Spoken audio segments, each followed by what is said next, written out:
and diabetes. And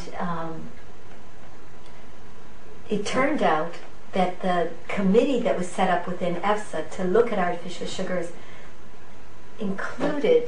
was a small committee and included somebody who had spent their whole career working for the artificial sugar industry. Yeah. And we complained about that. Now, most of the time we wouldn't have known that. In this case, we did happen to find that out. So, and normally you wouldn't know. No, normally we wouldn't have known who was on it, but yeah. for some reason somebody discovered this. And but that's quite typical.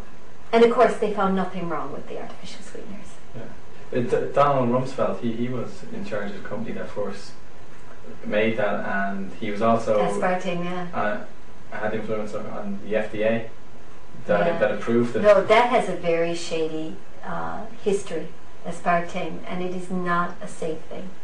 It's quite a toxic thing. It's everywhere. It's in Coca-Cola and sugar-free drinks. Well, the problem is now they're putting it in sugar things. Like if you go to even your sugar chewing gums now, the sugar ones have aspartame. Another huge proposal in the treaty is that the EU will be turned into a state with all the legal personality of a state, will end the sovereignty and independence of the individual countries, turning us into small insignificant citizens of a huge totalitarian superstate run by the elites for their own agenda. Quote from Hans Echel, German finance minister. The currency union will fall apart if we don't follow through with the consequences of such a union. I am convinced we will need a common tax system.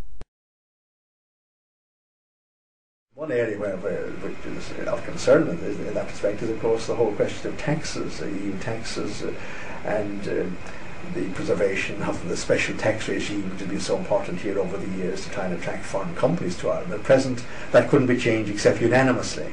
But if the Prime Minister and Presidents agree, they can shift it over to majority vote. So the only thing standing between us and the EU imposing taxes on us and change our tax regime would be the Irish Prime Minister and Taoiseach. The people wouldn't stand, and there is a provision that a national parliament can veto this, but Prime Minister and Presidents, if they want something, they can always get a national parliament to go along with them, as they're doing in the Treaty of Lisbon indeed. So that's a great concern. It's a self-amending treaty to a significant extent because of that. Imagine a system under which a non-elected body is itself in a position to extend the limits of its power. And one of the key things in the Lisbon Treaty is that it proposes that in some 50 or more new areas, the EU will be given power to make laws in areas which they can't make laws already. For example, in the area of crime, justice, policing, immigration, public health, public services, the EU budget, a whole lot of very important areas, of which probably crime, justice and policing are really very, very significant, because the EU hasn't had the power up to now to decide what are crimes, or to try and harmonise court procedures, or they have no power in this area, but they've been given this power by a transfer of a whole lot of other of powers to make laws to the EU from the national states. So the Irish Dáil, or the Irish citizens who elected Dáil, or the other national parliaments won't be making. Imagine that each extension process is irreversible.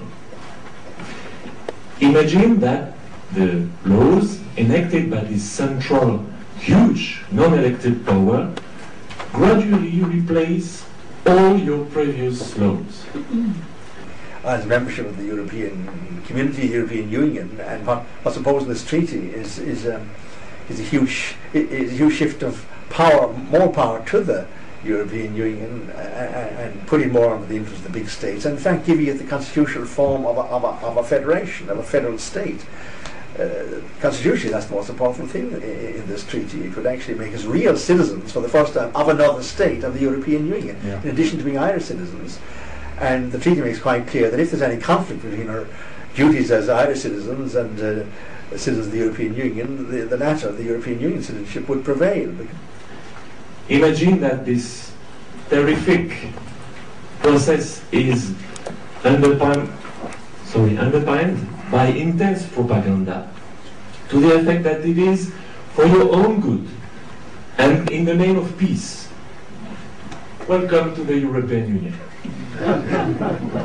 So there's no other international meeting of Prime Minister and President where they have a permanent chair for up to 5 years. Then they have a foreign minister